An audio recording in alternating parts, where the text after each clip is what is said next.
Hi friends, ఇది ovarian cyst అంటే post hysterectomy ovarian cyst operation చేసాం. అంటే గర్భసంచి పెద్ద ఆపరేషన్ చేసి గర్భసంచి తీసేసి 10 సంవత్సరాలు అవుతుంది ఈ పేషెంట్కి.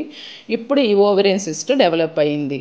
మరి ఓవరీస్ అప్పుడే తీసేయచ్చు కదా అంటే కాదు. జనరల్గా వీలైనంత వరకు ఓవరీస్ రీటైన్ చేయటం ఉంచడమే మంచిది. ఎందుకంటే ఈ ఓవరీస్ అనేది చాలా ఇంపార్టెంట్ ఉమెన్ హెల్త్కి, స్కిన్ హెల్త్కి, హార్ట్ హెల్త్కి, బోన్ హెల్త్కి, అలాగే వెజనల్ డ్రైనెస్ లేకుండా ఉండటానికి ఈ ఓవరీస్ అనేది ఇవి ఈస్ట్రోజన్ ప్రొజెస్ట్రాన్ హార్మోన్స్ ప్రొడ్యూస్ చేస్తుంది. సో ఇవి చాలా ఇంపార్టెంట్ కాబట్టి ఓవరీస్ అనేది కంపల్సరీగా రీటైన్ చేయించుకోవటం మంచిది.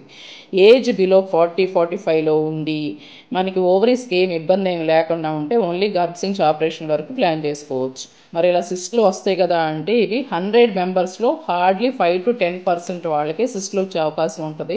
సో అలాగని మిగతా 90-95% వాళ్ళని ఇబ్బంది పెట్టకూడదు కాబట్టి ఈ ఓవరీస్ అనేది రీటైన్ చేసుకోవటం మంచిది. సో మీరు హిస్టెక్టమీ ప్లాన్ చేసుకుంటే మీ ఓవరీస్ బాగుంటే మీ డాక్టర్ గారికి చెప్పి ఓవరీస్ రీటైన్ చేసుకోండి. ఏదైనా ఇబ్బంది ఉంటేనే ఓవరీస్ తీసేస్తాం. ఒకవేళ ఇలా సిస్ట్ డెవలప్ అయితే ఇలా ఆపరేషన్ చేసి తీసేసుకోవచ్చు. So take care friends, thank you.